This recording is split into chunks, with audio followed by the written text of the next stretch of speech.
I'm an elite banker, so I'm going to remarry a beautiful and capable woman who suits me.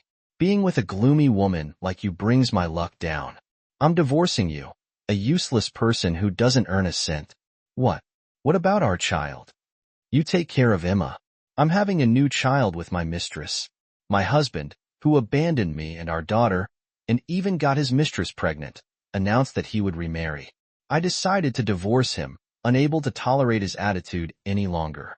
The divorce went through smoothly, but there were still things I needed to do. When I went to his workplace to complete some important procedures, he and his mistress approached me with smirks on their faces.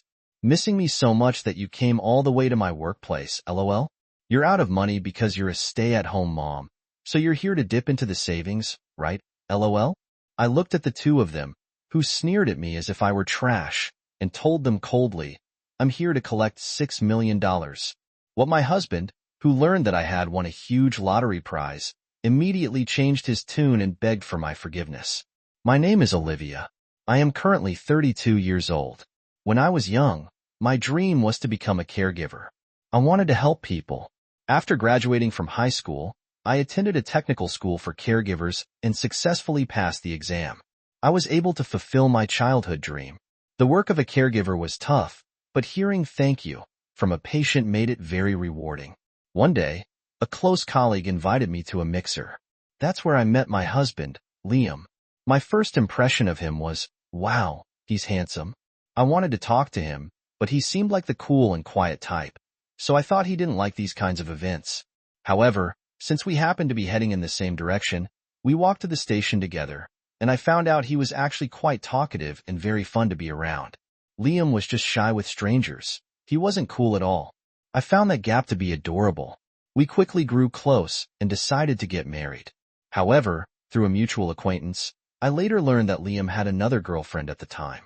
I was shocked by his two-timing, but since I found out after we were married, I believed he genuinely loved and chose me. Right after we got married, we enjoyed our newlywed life by going to sports games and movies on our days off.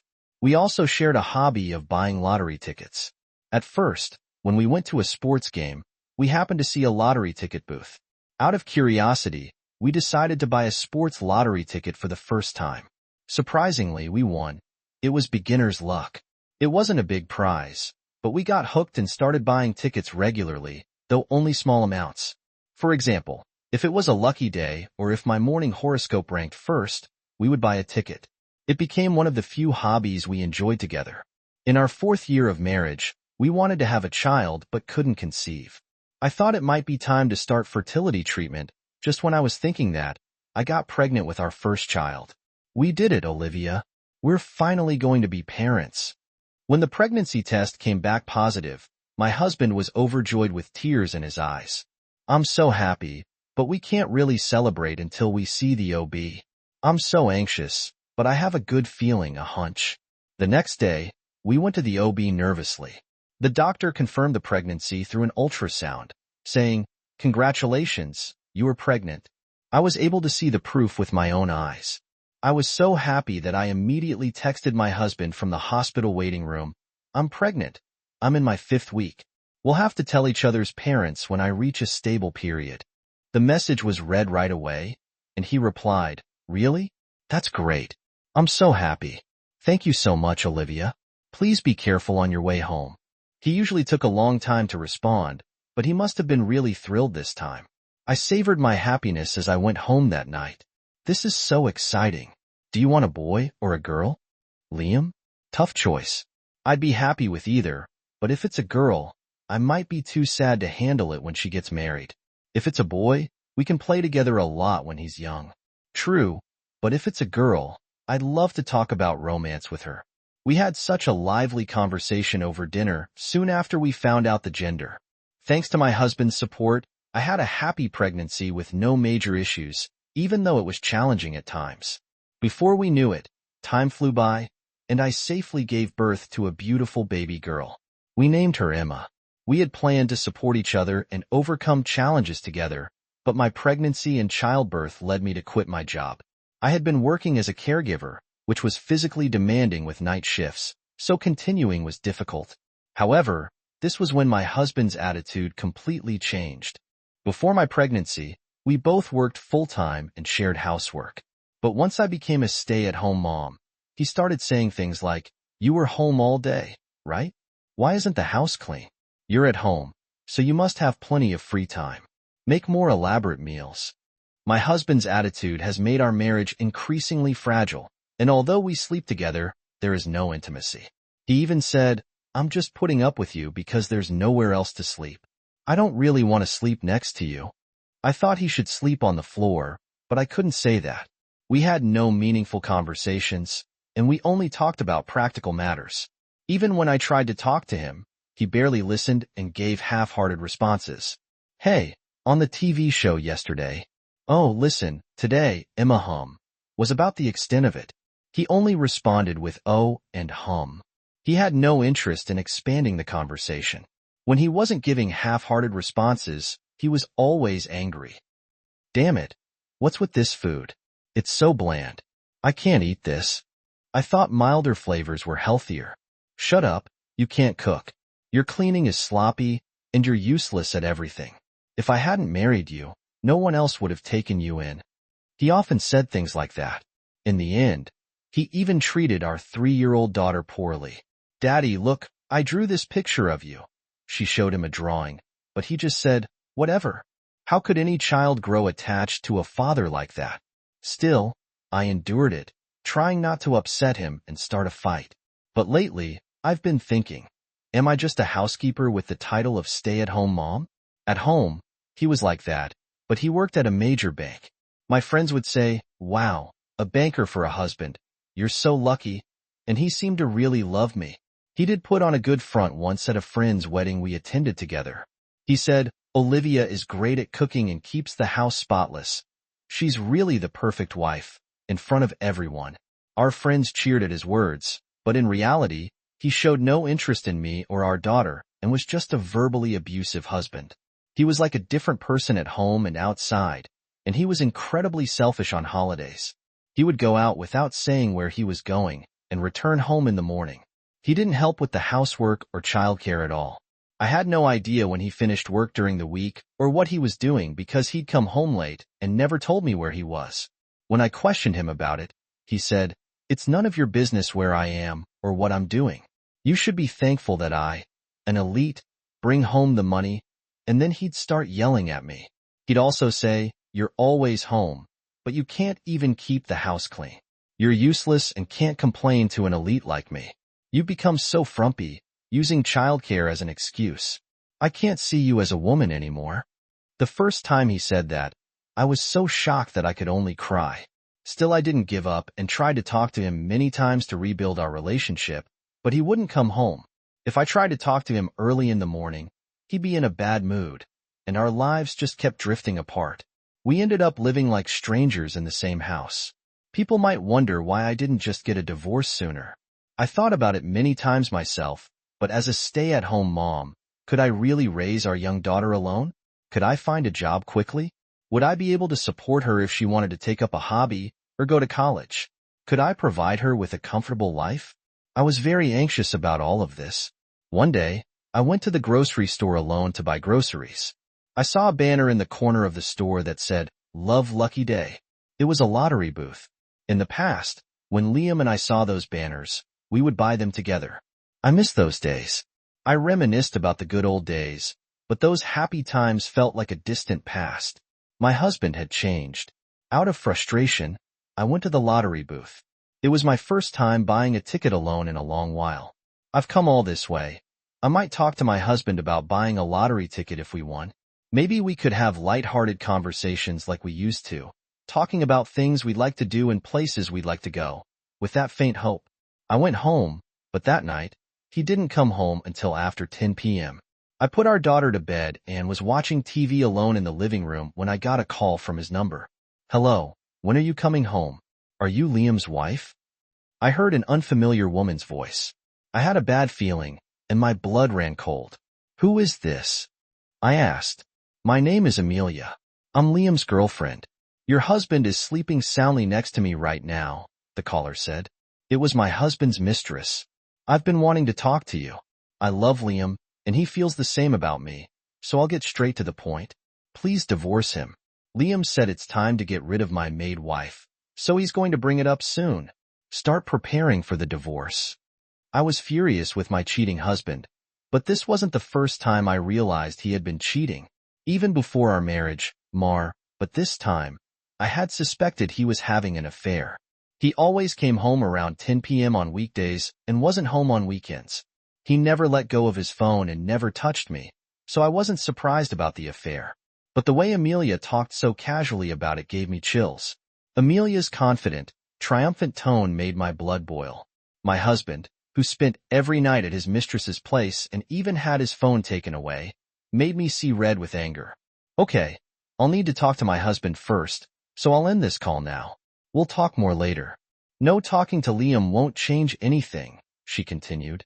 Actually, I am pregnant. Of course, it is Liam's child. For the sake of this baby, please divorce him as soon as possible.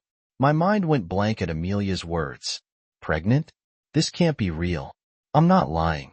From now on, I, an elite banker, will take care of you, Amelia, and our child. So we're getting married. We plan to raise this child together. So I guess it's time to switch wives. If you want, can you send Liam stuff over here as soon as possible? Is this woman out of her mind? I thought, we have a precious daughter to think about, and my husband bragging about being an elite banker wherever he goes makes me utterly disgusted.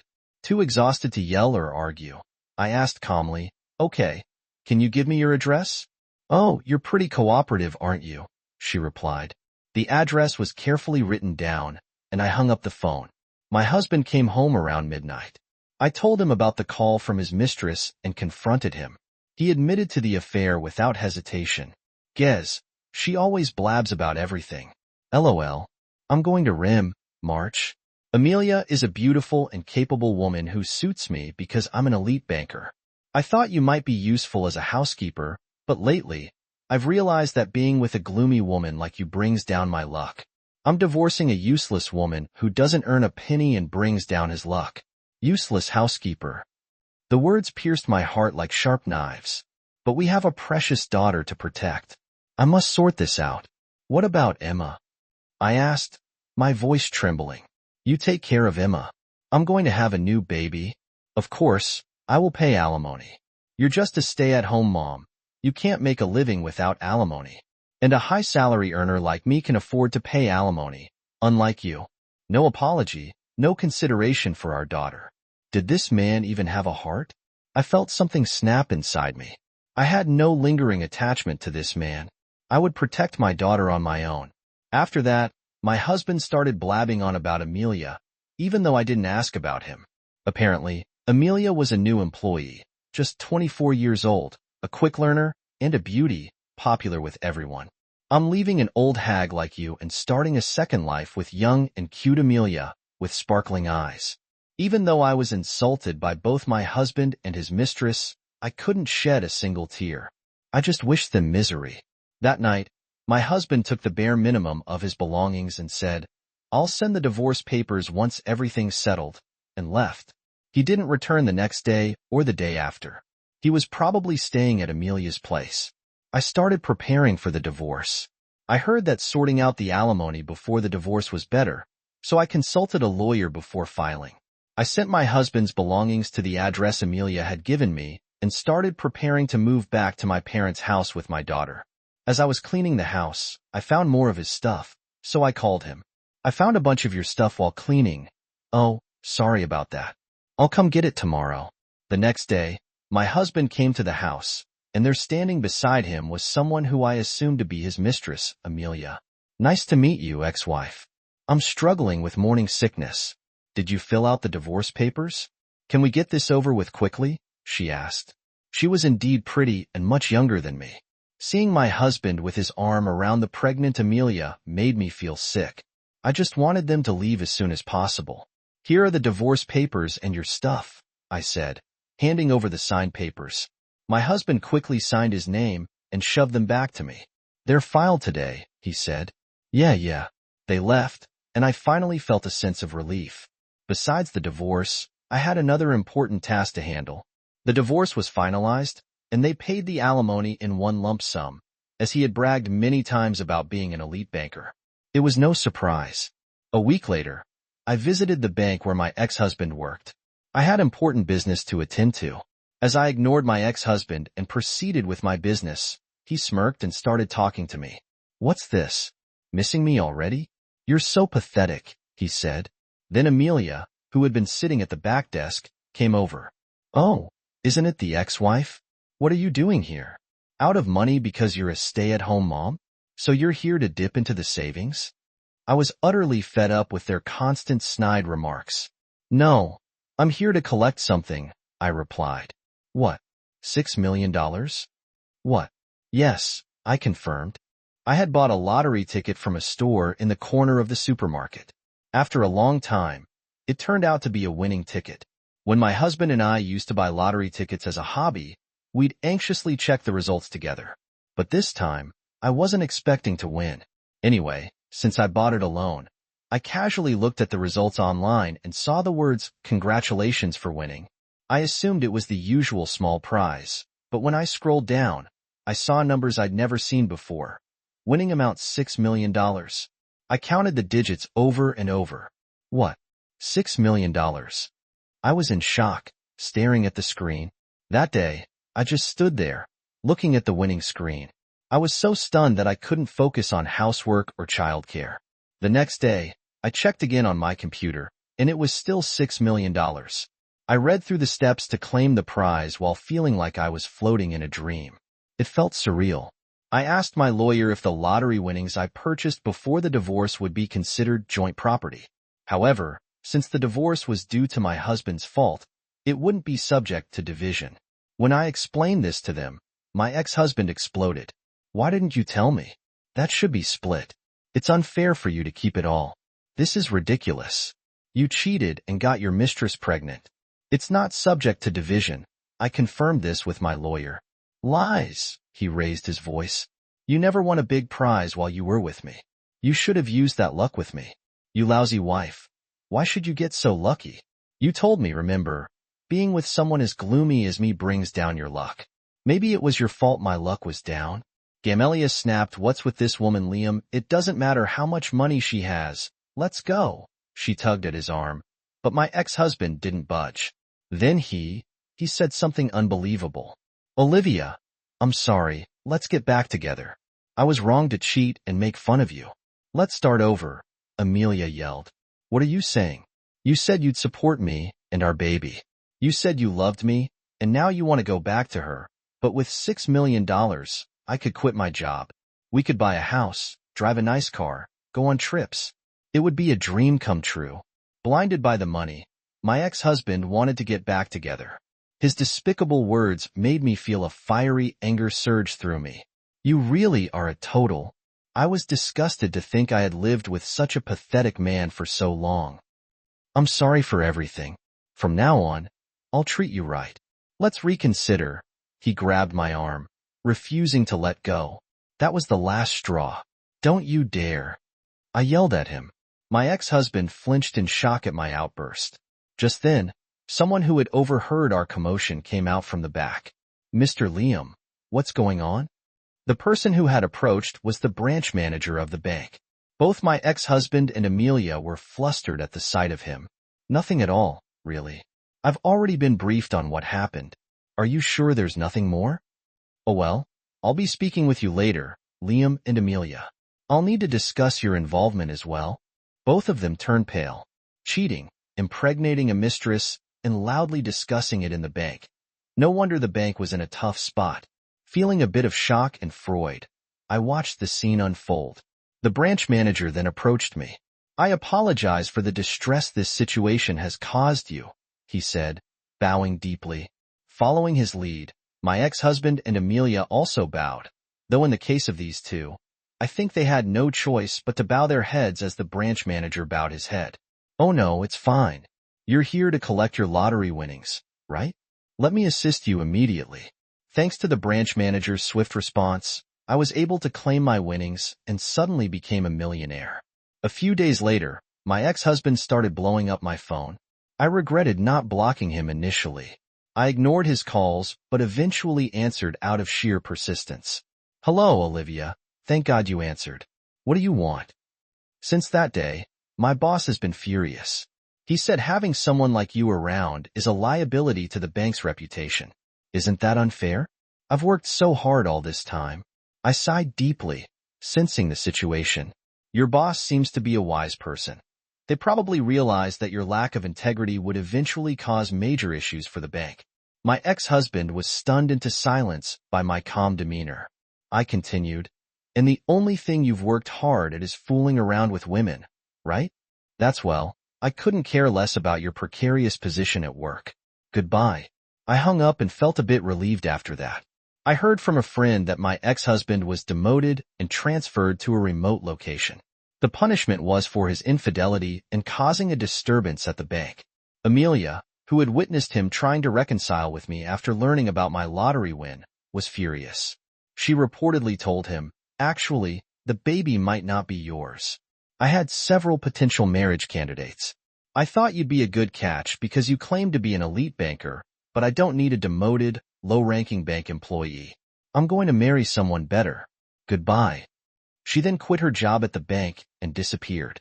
Amelia had apparently been considering multiple marriage prospects and had chosen my ex-husband because she thought he was a high-status banker. Once he was demoted, she quickly abandoned him. My ex-husband was left with nothing, deserted by his mistress, abandoned by his wife and child, and his career in shambles. Serves him right. As for me, I used the winnings to move into a condo with my daughter. Although $6 million meant I didn't need to work, I decided to find a job and return to my career as a caregiver. I didn't want to squander the money and needed to ensure a secure future for my daughter. We did indulge a bit, though. I took my daughter and my parents on a trip to Hawaii. We stayed in a nice hotel, and I was able to show my gratitude to my parents and spend quality time with my daughter. It was wonderful. I look forward to traveling more with my daughter, learning new things, and finding hobbies we both enjoy. Here's to a happy second chapter of life with my precious daughter.